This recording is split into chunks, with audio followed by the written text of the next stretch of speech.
자, 그럼 본격적으로 시작해 보겠습니다. 오늘 발표의 첫 시작은 음식료 유통 섹터를 담당하고 있는 조상원 연구원님이 열어주시겠습니다. 어서 오십시오. 네, 안녕하세요. 안녕하세요.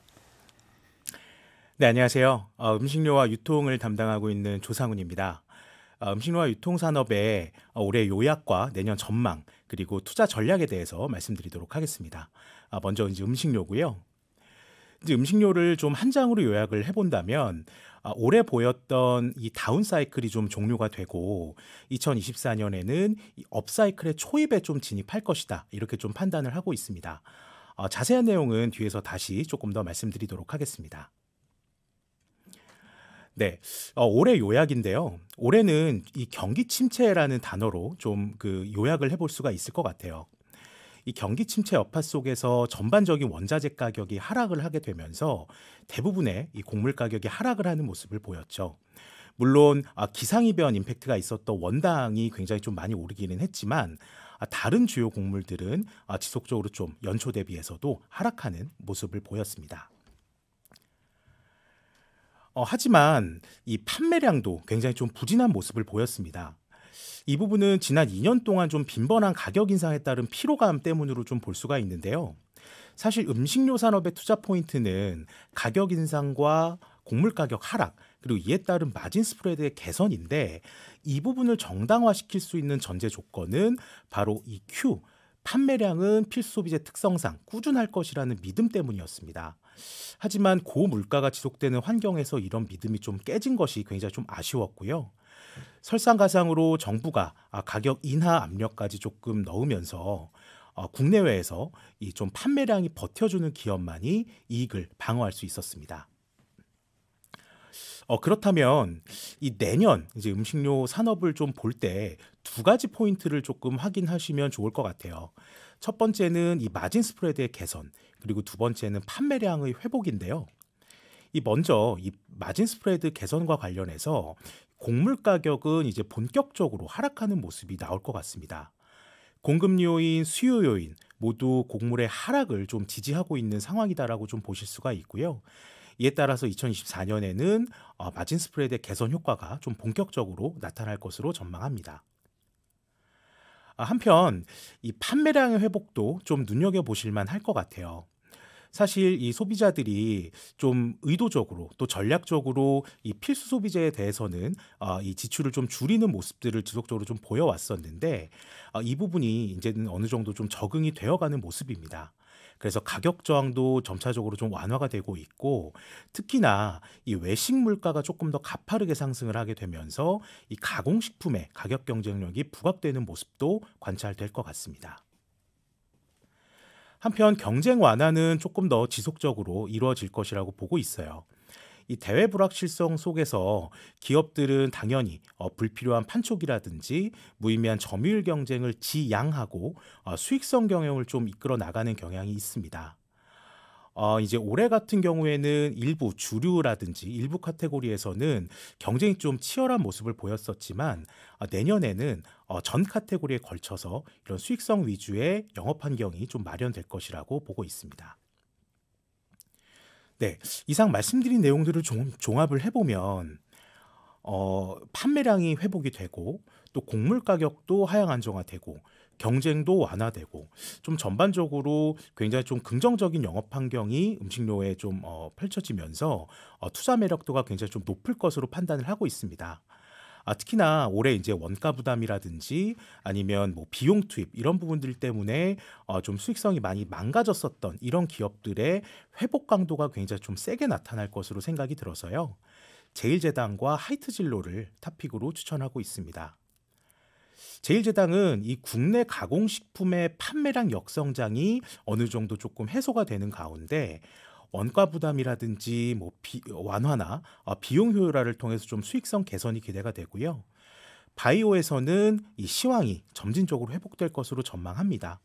이에 영업이익이 한 26% 정도 증가할 것으로 판단하고 있고요.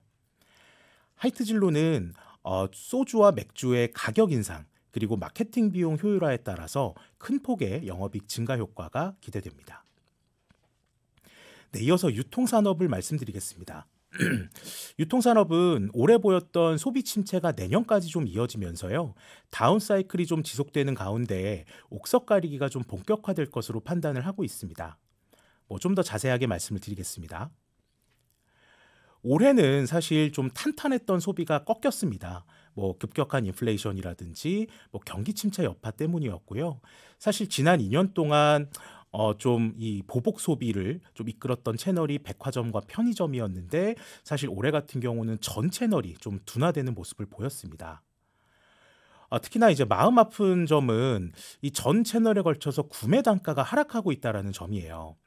원래 물가 상승 때문에 구매 단가는 올라가야지 일반적인데 워낙 좀 물가가 많이 오르다 보니까 소비 자체를 줄이고 정말 필수템만 자주 구매를 하는, 그래서 바스켓 사이즈가 좀 하락을 하는 모습이 나타났습니다. 이 부분은 경기 침체 시에 나타나는 좀 전형적인 소비 현상이라고 보실 수가 있습니다. 그럼 이제 내년 유통시장을 볼 때의 관건으로는 결국은 뭐 소비 침체의 장기화는 피할 수는 없을 것 같아요. 뭐 고물가, 고금리, 고환율 때문에 사실 가처분 소득이 하락을 하고 정부의 공공요금 인상도 좀 부담 요인이기 때문입니다. 이에 따라서 이런 그 긴축의 시대를 맞이해서 기업들의 어떤 그 경영 전략의 변화, 이 부분에 조금 주목을 할 필요가 있습니다. 특히나 이제 이런 부분들은 지난 수년 동안 이커머스 사업에 투자를 하면서 좀 대규모 적자를 냈었던 이런 기업들에게 조금 더 두드러지게 나타날 텐데요. 업계 1위인 쿠팡이 지속적으로 좀 영업이익 흑자를 내면서 경쟁 완화를 천명을 하고 있고요. 국내 후발주자들도 충성 고객에 집중하는 전략이라든지 아니면 마케팅 비용의 효율화, 그리고 다른 유통업태의 통합 운영 등을 통해서 수익성을 좀 제고시키려고 노력을 하고 있습니다. 한편 이 부진했던 이런 내수 소비와는 조금 별개로 4년 만에 맞이하는 해외여행에 좀 주목할 필요가 있을 것 같아요. 이 부분에 따라서 출입국자 수가 조금 급격하게 증가를 하고 있는 상황인데 내년에는 국제선, 항공노선의 회복에 따라서 조금 더 급격한 수의 출국자 수 회복이 기대가 됩니다. 이는 고스란히 면세점의 실적 개선으로 이어질 수가 있고요.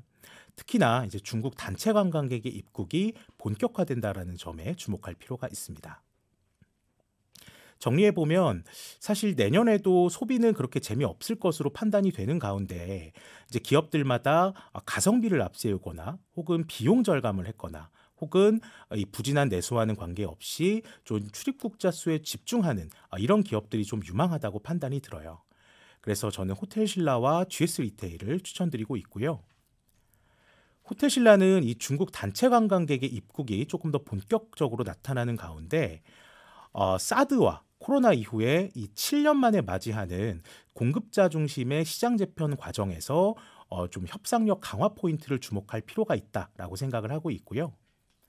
마지막으로 GS 리테일은 굉장히 이 불황에 강한 이 편의점이라는 사업 모델을 보유하고 있는 가운데 적자를 보던 사업부가 이 비용 절감을 통해서 조금 더 실적이 개선되는 부분들이 가속화된다는 점을 눈여겨보실 수 있을 것 같습니다. 네, 이상 음식료와 유통산업에 대한 부분 말씀드렸습니다. 네, 음식료 유통 섹터 함께 살펴봤는데요. 먼저 음식료 섹터는 지난 2년간 성장에 대한 믿음은 깨졌지만 내년도 2024년은 원가 개선과 비용 절감 효과를 기대해도 좋다, 투자 매력도가 좋다는 의견 주셨습니다. 탑픽은 CJ제일제당과 하이트젤로 말씀 주셨고요. 유통 섹터에서는 인바운드 관광객 효과가 기대되는 면세점과 또 비용 절감 효과가 반영되는 편의점을 좋게 보셨고 각각의 탑픽으로 호텔신라, GS 리테일 추천해 주셨습니다. 자, 다음 순서는 화장품, 섬유, 의복 섹터 짚어보겠습니다. 박현진 연구원과 함께합니다. 어서 오시죠. 안녕하세요. 안녕하세요. 화장품과 섬유의복 담당하고 있는 박현진입니다. 우선 화장품 섬유의복의 대체적인 올해의 분위기 그리고 내년도의 어떤 전망치를 좀 한 단락으로 좀 요약을 해보면요. 일단 엔데믹으로 내수 소비가 해외 쪽으로 좀 이전이 되는 트렌드가 지속되고 있고 그러다 보니까 내수 소비 성장이 둔화되면서 아무래도 내수 소비에서의 성장 동력을 잃어가는 다수의 소비재 회사들이 이제 신규 투자를 좀 계속해서 집중하고 있는 상황이라 보실 수가 있습니다. 아무래도 이 신규 투자의 주요 내용은 신규 브랜드를 좀 낸다든지 아니면 신규 시장에 진출하는 어떤 방법들이 될 텐데요. 아마도 내년도에는 이 부분들에 대한 성과가 좀 더 도드라지게 되면서 과거보다는 훨씬 질적인 성장이 이어질 수 있는 한 해가 될 거라고 이제 자부합니다. 본격적으로 화장품 쪽부터 이제 전망 먼저 시작해 보면요. 우선 올 한 해 한국 화장품 대형사들의 합산 매출과 실적은 그리 좋지 못했었습니다. 대표적으로 아모레퍼시픽과 LG사야건강이 있는데 이 양사 모두 약간의 그 비용의 누적이 좀 발생을 하면서 대체로 올해 실적은 한 번 더 바닥을 확인하고 있는 상황인 것처럼 좀 보여집니다. 다만 최근에 리뉴얼 브랜드들 위주로는 계속해서 트래픽이 유입되고 있다 보니까 아마 내년도에는 좀 더 달라지는 모습을 보일 거라고 좀 생각을 하고 있고요. 그 밖에 오히려 올 한 해는 중소형사들의 실적 강세가 굉장히 도드라지는 한 해였었습니다. 특히 저가 브랜드들 중심으로 온라인 채널 그리고 이제 멀티 브랜드 숍 채널 위주로 상당히 성장의 강세를 보였었고 이 수요에는 대부분 내국인 혹은 외국인 수요가 합쳐져 있다라고 보시면 됩니다. 그래서 내년도에도 이러한 추세는 조금 더 연속 선상에 있을 거다라고 감히 추정을 해보고요. 관전 포인트는 아무래도 이제 중국이 사라지고 중국을 대체할 수 있는 여러 국가들이 상당히 많이 생겨나고 있다라는 부분들일 겁니다. 사실 과거에는 중국만 너무 커서 중국에 대한 노이즈가 생길 때마다 화장품사들의 주가가 굉장히 좀 휘청이는 모습을 좀 보였었는데요. 최근 대형사들 중심으로 중국 매출 비중은 과거 대비해서 상당히 많이 떨어져서 아마 내년도에는 20% 이하까지 떨어질 거라고 좀 보고 있고요. 그 밖에 이제 중소형사들 같은 경우는 해외 매출 내에서 비중국 매출 비중이 절대 다수입니다. 한마디로 최근에 중소형사들 가운데 실적이 나오고 있는 기업들 중심으로 봤을 때 실제 중국에서 돈을 벌고 있는 회사는 거의 없다라고 보셔도 됩니다. 그렇다 보니까 이제부터는 중국에 대한 노이즈를 딱히 걱정하지 않아도 되는 섹터가 된 것이죠. 크게 내년도에는 이제 국내 유통 채널이 재편되는 추세 속에서 주역은 멀티 로드숍 채널일 거라고 좀 보고 있는데요. 가장 대표적으로는 올리브영이라는 채널이 있습니다. 올리브영은 아무래도 중저가 브랜드들을 대표하는 약간 마케팅 창구 같은 느낌도 좀 없지 않은데요. 최근에 고물가 그리고 고금리 기조가 유지되면서 소비력이 좀 저하되고 있고 이런 부분들을 최근에 그 중저가 브랜드들이 상당히 흡수해내고 있다라고 보고 있습니다. 특히 한국의 중저가 브랜드들이 유수의 ODM사들을 만나서 굉장히 좀 과거보다 중저가 브랜드사들의 성능이나 신뢰가 상당히 많이 올라온 상황이고요. 아무래도 한국을 대표하는 굿즈로서 또 화장품이 상당히 좀 인기 반열에 계속적으로 좀 몸을 높이고 있는 상황이라고 좀 보여집니다.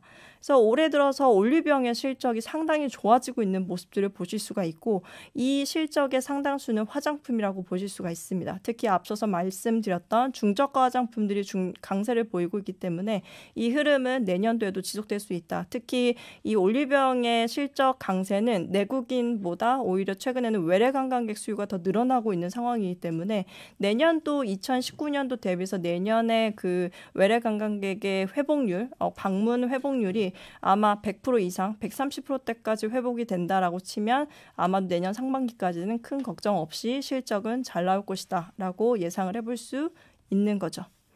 또 하나는 최근에 이제 화장품사들이 대체로 해외 매출의 지역이 다각화되고 있다라는 점이 장점일 수 있습니다. 지금 아까 이제 언급드렸던 아모레퍼시픽, LG사야건강을 포함하여 클리오나 아이패밀리 SC 그리고 VC 대다수의 브랜드사들이 대체로 중국보다는 비중국 쪽에서 매출을 좀 키워나가고 있는 상황이고요.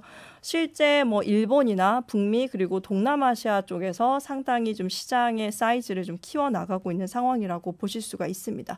그럼 이쯤에서 저희가 조금 고민해 봐야 되는 포인트가 있을 텐데요. 이 일본에서의 한국 화장품 인기가 앞으로도 지속될 것인가? 에 대한 부분들을 아마 스터디 해보셔야 될 겁니다. 근데 제가 봤을 때는 최근 한국 그리고 미국, 일본 여성들의 스킨케어 제품 평균 사용 개수가 월등히 한국이 높음을 좀 알 수가 있고요. 특히 카테고리별 성장을 보시면은 스킨 토너만 월등하게 일본 여성분들이 많이 쓰시고 그 밖에 에센스, 세럼, 앰플, 크림, 선케어 등등은 사용률이 저조하다라는 거죠. 아무래도 사용률이 저조한 카테고리에 대해서는 발달을 덜할 수밖에 없고 공교롭게도 최근 기초 부문에서의 그 큐텐 재팬 브랜드 판매량 순위를 보시면 대다수 이름을 올리고 있는 한국 제품들은 에센스, 세럼, 앰플류, 마스크팩 등등이 차지를 하고 있더라라는 부분들을 참고해 봐 주시면 좋을 것 같습니다. 결국은 제가 여기서 말씀드리고 싶은 내용은 지금 최근에 일본에서의 성장이 비단 일회성이라기보다는 일본 내 기초 케어의 루틴을 바꾸는데 한국 브랜드사들이 상당히 그 공백을 메우고 있다라는 표현을 좀 쓰고 싶고요. 이렇다 보니까 궁극적으로 일본 내에서의 한국 화장품의 인기는 비단 일회성이라기보다는 내년까지 쭉 지속될 수 있는 포인트다라고 보고 있는 거죠. 아마 색조도 마찬가지일 겁니다. 그래서 대체로 화장품은 이 정도로 짧게 말씀을 드렸고요. 바로 또 의류 쪽도 넘어가서 또 말씀을 드려볼게요. 일단 의류 브랜드사들 상당히 어렵습니다. 지금 현재 3분기 실적이 계속해서 나오고 있는데 더 상황은 좀 점입가경으로 가는 것 같긴 합니다. 브랜드사 합산 매출과 영업이익률 추세는 계속해서 바닥을 확인하고 있는 상황이고 OEM사들의 실적도 마찬가지로 미국을 전방으로 두고 있는 OEM사들도 실적은 크게 다르지 않은 상황이라고 보실 수가 있습니다. 아마 관전 포인트는 미국이 될 텐데요. 미국의 현재 소매 판매 지수가 사실은 좋지도 그렇다고 완전히 나쁜 상황도 아니라고 좀 보여집니다. 오히려 시장의 컨센서스를 좀 웃도는 상황도 좀 연출이 되면서 약간의 올해 연초, 내년 연초 그리고 내년 상반기에는 조금 미국의 소비가 반등할 수도 있지 않겠느냐라는 뷰가 최근에 생겨나고 있는 것도 사실이거든요. 다만 이 장기적인 추세를 좋게 보지는 못하는 상황인지라 아무래도 의류회사들 전체적으로는 시장에 뭔가 편승해서 가기보다는 시장 외에 어떤 개별적인 성장 동력을 찾아가는데 계속 좀 노력을 할 필요가 좀 있다라고 보고 있고요. 그 부분이 바로 아마 이제 신시장을 개척하는 부분들이 될 겁니다. 제가 누누이 지난 전망 때도 꾸준히 말씀드리는 부분들인데요. 사실 내수 섹터라고 좀 알려져 있던 패션 산업 자체가 최근에 많이 바뀌고 있습니다. 이제는 내수 섹터라고 얘기하기는 좀 뭐하고 최근에 해외 실적을 계속 좀 더해가는 기업들이 많아지고 있는 상황입니다. 그러다 보니까 해외 실적에서 모멘텀을 얻어갈 수 있어야지만이 주가의 밸류에이션을 얘기할 수 있는 처지가 되는 상황인 거죠. 그래서 이런 부분들을 빌어봤을 때 결국 해외 진출이 가장 중요해지고 그러면 해외 진출을 볼 때 어떤 점을 좀 눈여겨봐야 되는 것인가에 대한 부분들은 크게 두 가지. 상표권을 어떤 구조로 갖고 있는지 그리고 공급자가 중국 내에서 혹은 해외에서 그 해당 국가에서 복수의 사업자인지 단일 사업자인지에 따라서 줄 수 있는 매출액의 기대치 그리고 밸류에이션의 여력은 현저히 달라질 수 있다라는 부분들입니다. 사실 그에 앞서서 무엇보다 이제 막 해외 진출하는 기업들이 누가 있는지 먼저 찾아보는 노력이 중요할 거고요. 대표적으로는 한국 내수 브랜드사들 중에서는 F&F 그리고 꾸준히 제가 좀 좋게 언급을 드렸던 감성 코퍼레이션, 브랜드엑스 코퍼레이션, 더네즈홀딩스 등등이 있습니다. 또 나아가서는 최근에 이제 미국의 소비가 다소 좀 좋아질 여지를 좀 두다 보니까 이제 OEM사에 대한 바닥콜도 해볼 수 있는 긍정적인 어떤 상황일 거라고 좀 보고 있는데요. 사실 미국의 의류 재고 비율은 2023년도 연초에 피크를 찍고 쭉 내려오고 있는 상황입니다. 예컨대 점선 아래로 재고액 추세가 내려오게 되면 아마도 리스타킹 수요가 다시 불거질 가능성이 있다라고 보고 있고 그렇게 되면 OEM사들의 실적 또한 개선될 여지가 커짐을 아실 수가 있습니다. 그래서 OEM사들은 사실 미국의 소비가 지금보다 더 나빠지지만 않는다라고 보면 지금의 주가가 바닥일 수 있음을 기억하셔야 하고요. 길게 보면 지금의 주가가 매수하기 상당히 쉬운 시기일 수 있다라는 부분들을 참고해 봐 주시면 좋습니다. 정리해보면 화장품 쪽에서의 중소형사 탑픽 그리고 대형사 최선호주를 좀 언급을 드리려고 하고요. 아모레퍼시픽 상당히 좋게 보고 있습니다. 아모레퍼시픽은 최근에 실적 발표 때는 굉장히 좀 못한 좀 저조한 실적을 보였었는데 최근에 코사렉스라는 어떤 자회사를 종속 자회사로 좀 편입을 하게 되면서 내년 실적에 상당히 의미가 있어지게 되는 상황이 되었고요. 그러다 보니까 내년 실적이 상당히 커져 보일 수 있는 상황입니다. 그래서 아모레퍼시픽 을 대형사 중에서는 가장 선호하고요. 그 밖에 중소형사 중에서는 클리오, 코스메카 코리아를 가장 선호한다라고 봐주시면 좋을 것 같아요. 그 밖에 섬유의복 쪽에서는 뭐 길게 봐야 되겠지만 FNF도 지금 주가에서 더 악재를 반영하기는 힘들다라고 보고 있고요. 또 더 나아가서는 한세실험 역시 지금의 주가가 바닥일 수 있다라고 보고 있습니다. 좀 더 자세한 내용은 기발간된 인덱스 자료 옛날에 네가 아냐를 좀 참고해봐 주시면 좋을 것 같고요. 저는 다음 기회에 또 뵙겠습니다. 감사합니다. 네, 고맙습니다. 먼저 화장품 섹터는 올해에 이어서 내년도 중저가 브랜드의 회복 사이클이 연장될 것으로 보고 있습니다. 국내나 일본 또 북미와 같이 중국 외의 지역에서 성과가 나오는 중소 브랜드사와 또 ODM 업체들 추천해 주셨습니다. 그리고 섬유의복 섹터에서는 호황 국면으로 보기에는 좀 어렵지만 이익 보전이 가능한 업체들, 그중에서 FNF와 감성코퍼레이션을 탑픽으로 제시해 주셨습니다. 의류 OEM사의 경우에도 실적과 업황 또 주가가 바닥인 만큼 꾸준히 관심을 키워봐도 좋다는 의견이십니다. 자, 다음으로 엔터, 미디어, 레저 섹터 이어가 볼 텐데요. 지인의 연구원님이 자세히 전해드립니다. 안녕하세요. 안녕하세요. 어서 오세요. 네, 안녕하세요. 신한에서 엔터미디어 레저 섹터 담당하는 지인혜입니다. 먼저 올해를 좀 돌이켜보면 올해 제가 가장 강조드렸었던 두 가지 지표는 경기 민감도와 재무 건전성이었습니다. 이 두 가지 업종을 토대로 두 가지 지표를 토대로 업종 선호도는 연내 계속해서 경기를 별로 타지 않고 돈도 많은 엔터테인먼트, 그 다음 레저, 그 다음으로는 경기에 직격탄을 받는 미디어를 가장 후순위로 말씀을 드린 바 있습니다. YTD로 업종별 수익률을 보셔도 이대로 움직였다라고 보셔도 무방한데요. 사실 이 두 가지 지표에 기반하여 올해에는 좀 컨빅션이 셌던 거와 반해 내년도에는 제가 제목으로도 기대 반 우려 반이라고 써놨듯이 조금 업종별로 기대와 우려가 공존하는 한 해가 될 것 같습니다. 업종별로 살짝 고민거리가 생겼다라는 뜻인데요. 엔터테인먼트는 총 3가지 고민이 생겼습니다. 일단 첫 번째로는 슈퍼 IP죠. 블랙핑크의 완전체 실적이 내년도의 상장사 실적에 녹여지지 않을 가능성이 짙어졌습니다. 그리고 두 번째는 BTS의 사실상 실적 공백기가 내년도가 가장 클 것 같아요. 사실 올해 하이브는 가믹 컨센서스로 시작했었던 회사입니다. BTS의 단체 매출이 줄어들 것으로 봤는데요. 의외로 7명의 솔로 활동에 너무나도 적극적으로 전개가 되면서 올해 30% 가까운 증액으로 마무리가 될 것 같아요. 근데 그들도 결국 군대를 가야 되기 때문에 사실상 BTS 단체 그리고 솔로의 실적은 내년도 상반기가 가장 공백이 클 것 같습니다. 세 번째는 최근에 불거진 이슈인데요. 앨범 피크아웃 우려가 생겼습니다. 최근에 발매되는 앨범의 초동 물량이 전작 대비 높은 성장률이 나오지 않으면서 시장에서는 앨범의 피크아웃이 약간 엔터 회사가 벌어들일 수 있는 이익의 한계 혹은 아티스티크 라이프의 피크아웃 우려로 지금 확대 우려를 하고 계신 상황입니다. 사실 3가지 이슈가 있는데도 불구하고 내년도 확실한 성장 그리고 증익을 보여주는 섹터로 여전히 엔터테인먼트 업종을 최선호 업종으로 꼽았습니다. 이유는 3가지인데요. 첫 번째로 내년도 아티스트 라이프 파이프라인이 굉장히 크게 늘어납니다. 하이브는 신규 3팀, JYP 신규 4팀, SM 신규 3팀이 런칭될 예정이고요.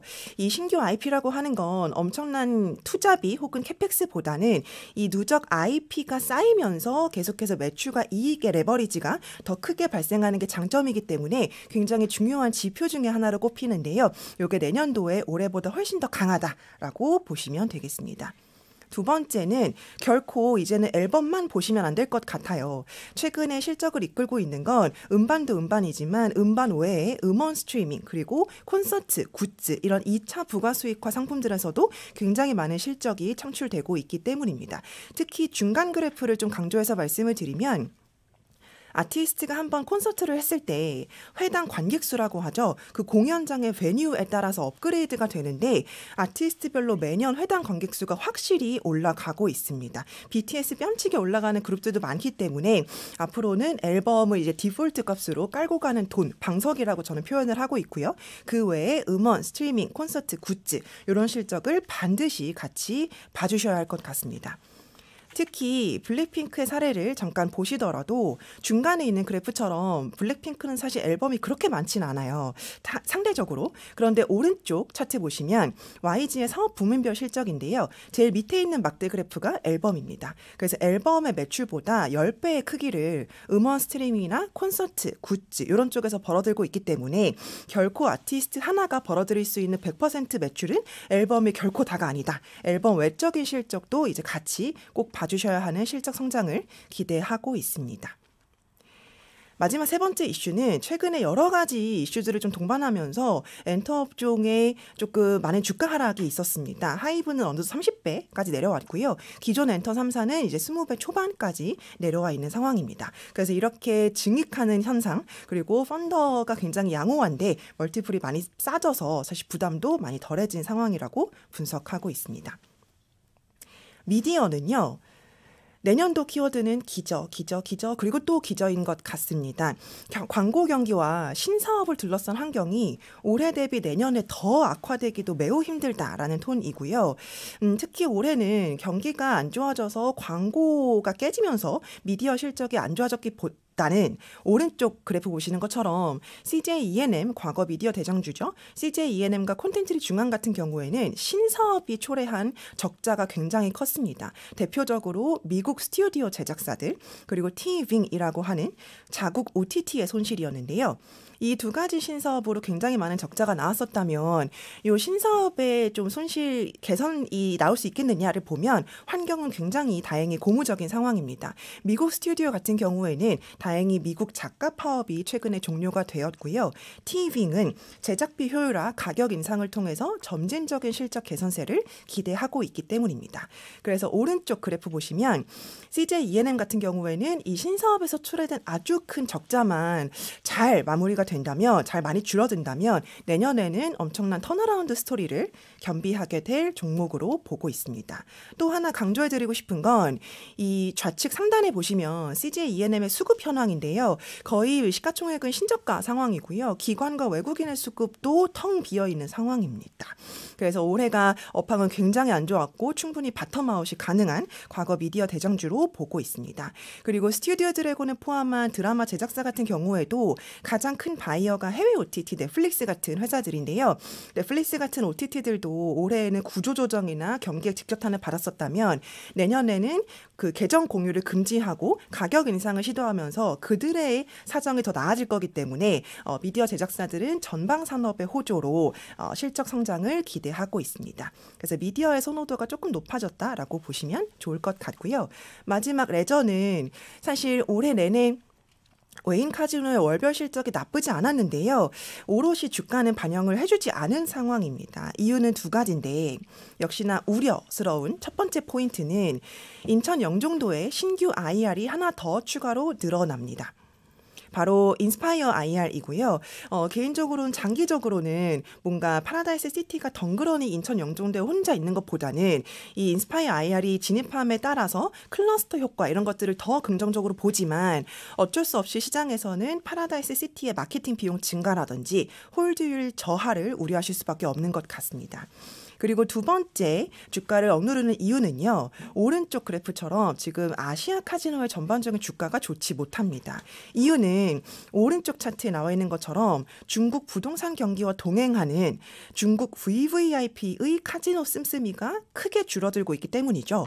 왼쪽 차트처럼 지금 마카오의 VIP 실적은 거의 올라오지 못하는 상황입니다. 매스만 바짝 쫓아온 상황이에요. 중간 그래프 보셔도 싱가포르의 대표 카지노 마리나 베이 샌즈도 VVIP의 숫자가 이미 QOQ로 꺾이고 있는 상황입니다. 근데 사실 GK이나 파라다이스에 유입되는 중국 VIP들은 마카오 입장에서는 프리미엄 매스급에 불과하기 때문에 사실 중국 VVIP 훼손 우려와 좀 동떨어져 있는데요. 실제로 오른쪽 그래프 보시는 것처럼 이들의 중국 VIP 숫자는 높아지고 있기 때문입니다. 그런데 사실 어쩔 수 없이 외인 카지노는 피어들이 많기 때문에 주가 동종화되는 현상이 좀 세게 나타납니다. 그래서 그들의 아시아 카지노 그들의 피어 자체가 멀티플이 낮아지는 건 결코 반가운 이슈가 아니라는 거죠. 그래서 밸류에이션을 봤을 때 그래도 싸다라고 말씀드릴 수 있는 건 GKL 정도가 될 것 같습니다. 그래서 총 종합해서 말씀을 드리면요. 내년도 업종 선호도는 엔터테인먼트, 그다음 미디어, 그다음 레저 순서입니다. 미디어와 레저의 순서가 좀 바뀌었다라고 보시면 되고 탑픽은 내년도 상반기까지는 기저 부담이 확실히 적고 멀티플 매력도가 확실히 부각된 JYP와 SM 추천드리고요.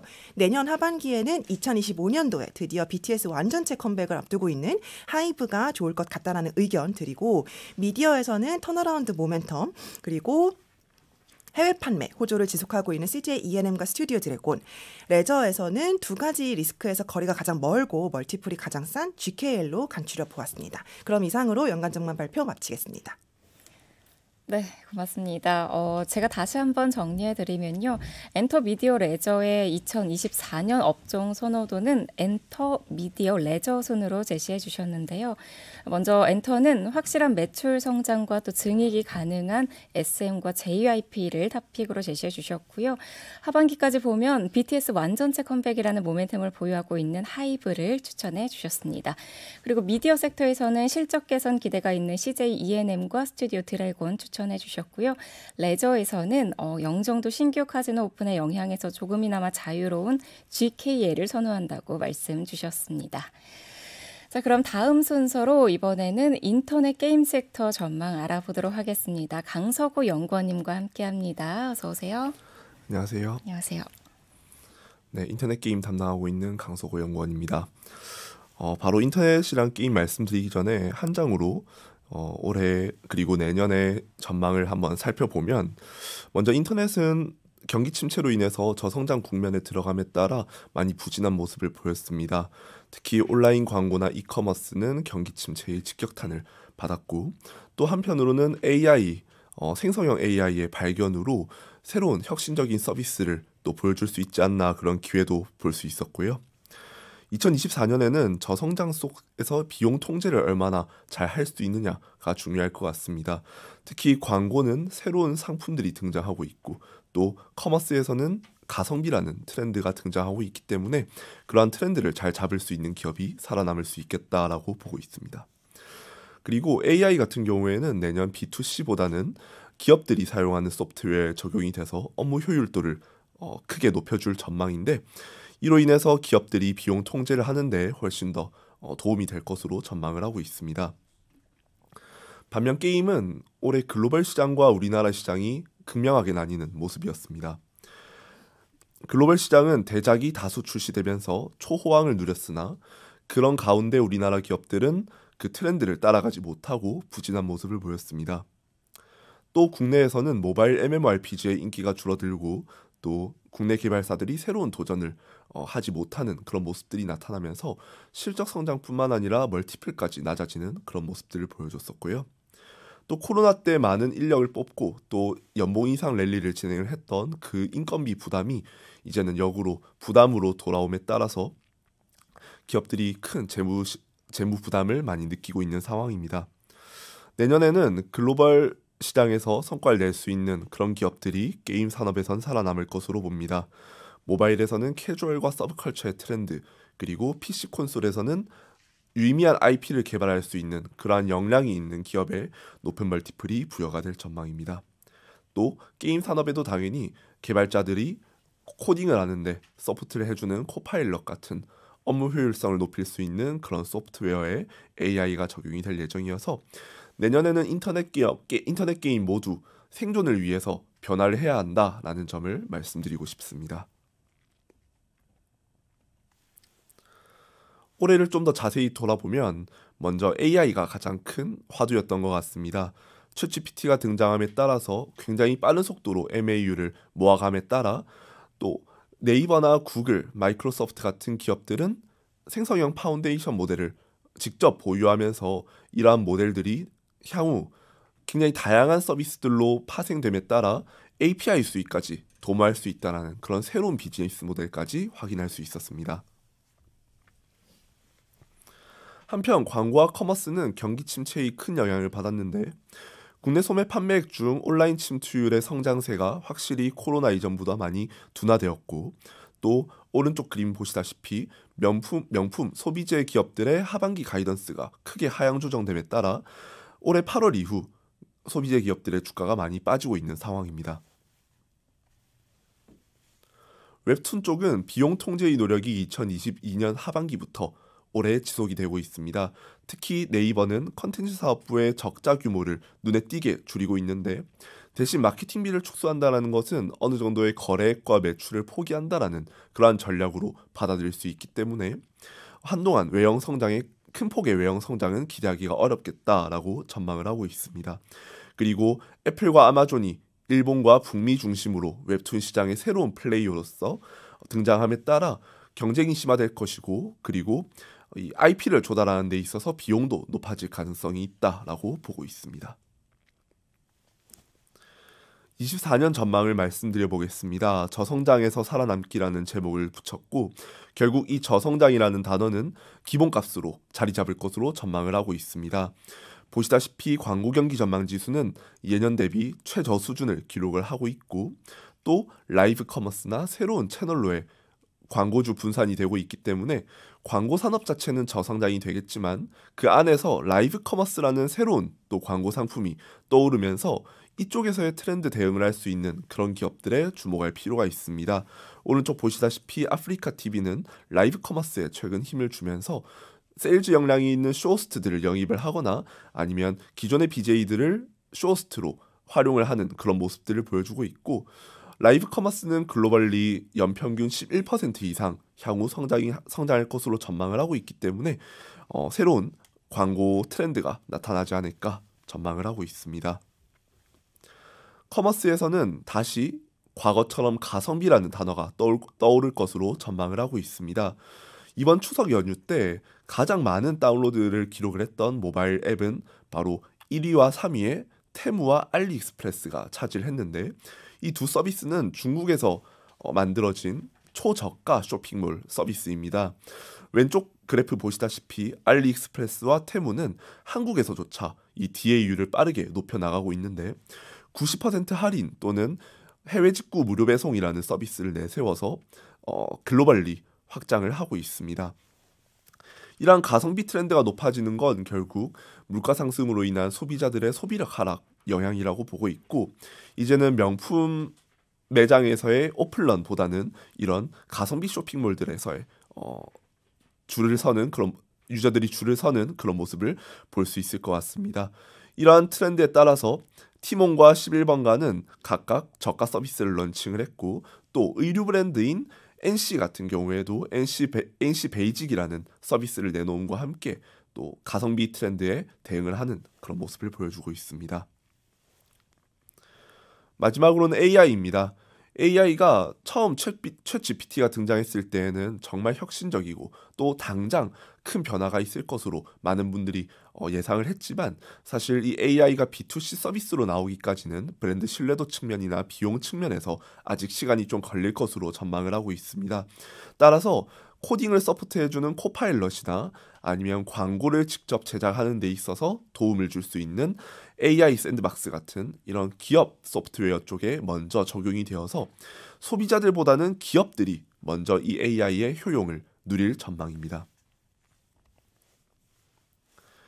탑픽으로는 아프리카 TV를 제시하고 있습니다. 앞서 말씀드렸던 이런 경기 침체의 영향에서 큰 영향을 받지 않고 그리고 광고에서는 BTL이라는 이 광고 트렌드를 직접적으로 대응할 수 있는 라이브 커머스 플랫폼이라고 보고 있습니다. 특히 이 별풍선을 중심으로 한 플랫폼 서비스는 팬덤 플랫폼의 특징을 띠기 때문에 이번 분기에도 역대 최고 거래액을 달성했을 정도로 앞으로 이 기부경제 문화는 확산될 것이고 이에 따라 아프리카 TV의 실적도 큰 걱정 없이 성장할 수 있다라고 전망을 하고 있습니다. 네, 다음은 게임입니다. 올해 가장 많이 들었던 질문은 바로 게임 산업이 망했나요? 라는 그런 질문이었습니다. 그런데 왼쪽과 오른쪽의 그림을 이제 보시면은 확실히 우리나라 기업과 글로벌 기업들의 주가가 크게 차이가 있었다라는 것을 보실 수가 있는데, 표에 보시다시피 글로벌에서 출시된 대작들은 엄청난 판매량을 기록을 하고 역사적인 실적을 기록을 하고 있습니다. 그런 가운데 우리나라에서도 네오위즈의 피해 거짓이나 시프트업의 승리의 여신 니케 같은 게임들이 해외 매출 비중을 높여나가면서 우리나라 개발사들에게도 충분히 기회가 있다라는 것을 보여줬었고요. 또 올해 연초부터 중국 외자 판호가 발급됨에 따라 우리나라 개발사들의 게임이 중국에 정상적으로 출시가 되고 있습니다. 이제는 쿠키런 킹덤과 제2의 나라 정도가 주요 작품으로 남아 있는데, 이 작품들 또한 큰 정치적 리스크 없이 게임이 중국에 출시될 수 있을 것으로 전망을 하고 있습니다. 2024년에는 캐주얼 인기가 지속이 될 전망입니다. 그림 보시다시피 게임뿐만 아니라 음악이나 미디어 산업에서도 이런 컨텐츠의 러닝타임이 짧아지는 그런 트렌드가 나타나고 있는데, 왼쪽 그림 보시다시피 여전히 글로벌 시장에서의 모바일 게임 다운로드의 비중은 하이퍼 캐주얼부터 라이프 스타일까지 60% 이상이 캐주얼 게임을 차지하고 있습니다. 심지어 모바일뿐만 아니라 오른쪽에 있는 콘솔 게임에서도 스플래툰이나 폴가이즈 같은 작품들이 인기를 끌면서 캐주얼의 인기를 증명을 하고 있는데,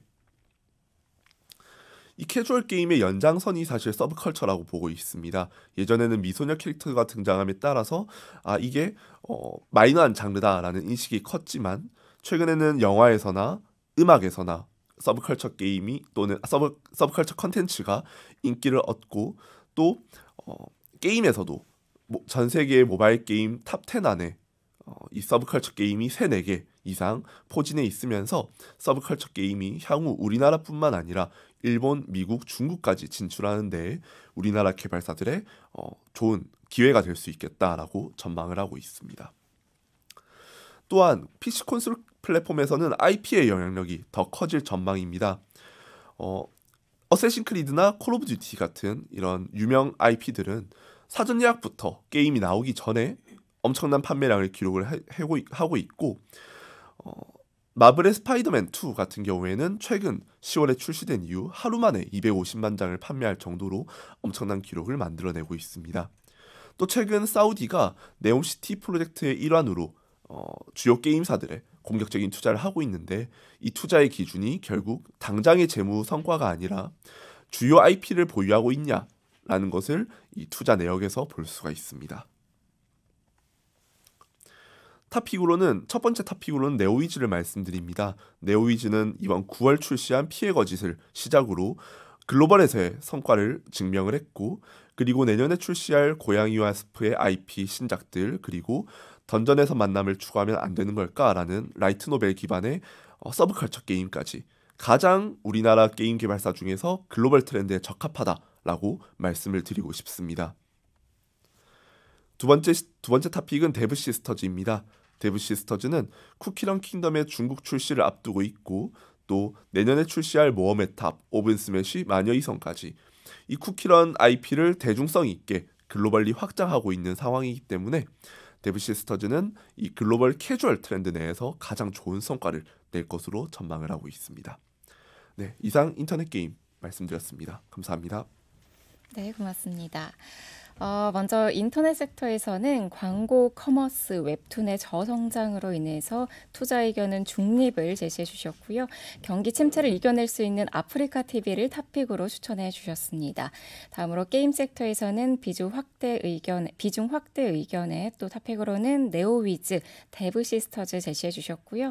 게임 섹터에서는 신작 기대감 그리고 캐주얼 게임의 경쟁력을 좋은 투자 포인트로 말씀해 주셨습니다. 자, 이제 다음 순서로 이어가 보겠는데요. 이번에는 통신 섹터입니다. 김아람 연구원과 함께합니다. 어서 오시죠. 네, 안녕하세요. 신한에서 통신 서비스 업종 담당하고 있는 김아람이라고 합니다. 23년에서 24년 통신업종 요약을 먼저 말씀드리고 시작하자면 통신업종은 한마디로 적정 멀티플이 계속해서 낮아지는 문제에 직면해 있습니다. 시가총액을 이익과 멀티플의 함수라고 보았을 때 통신업종은 첫 번째 그래프에 보시는 것처럼 5년 연속 이익 성장이 전망됩니다마는 두 번째 그래프에서 보시는 것처럼 시가총액은 오히려 제자리 걸음이거나 빠지는 모습을 보이고 있습니다. 멀티플이 그대로이거나 빠지고 있다는 것을 말하죠. 안타깝지만 2024년에도 이러한 흐름은 지속될 것이라고 보고 있습니다. 멀티플을 높여줄 이벤트가 부재할 것으로 보이기 때문입니다.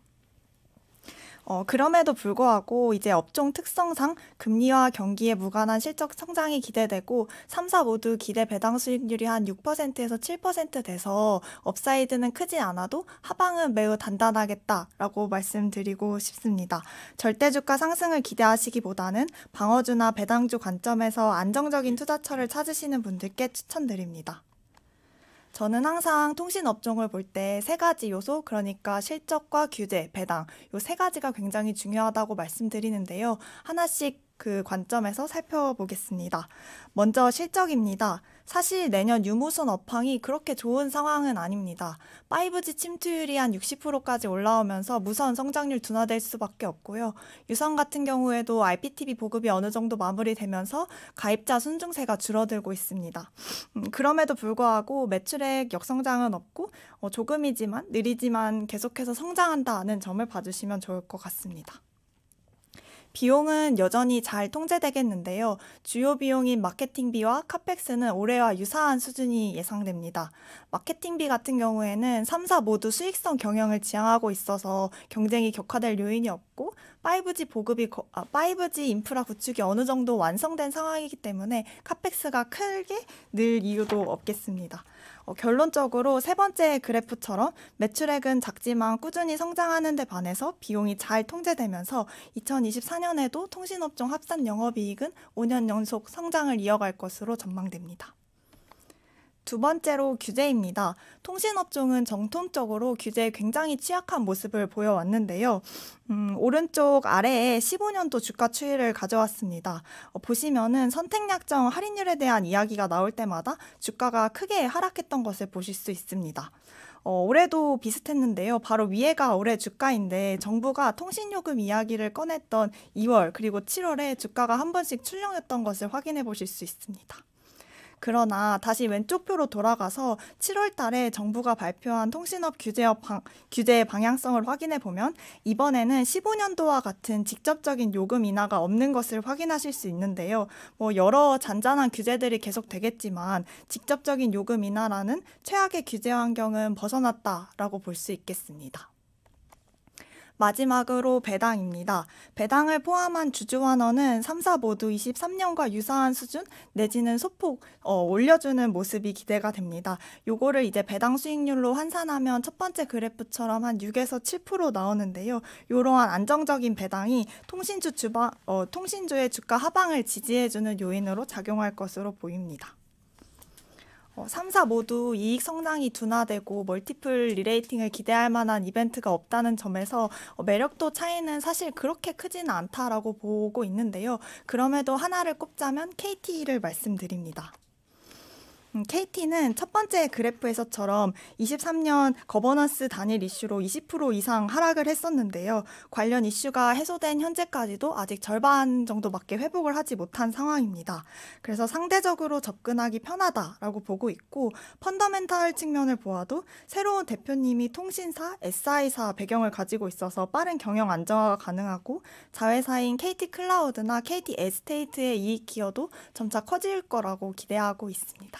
네, 여기까지 해서 통신업종 말씀드렸습니다.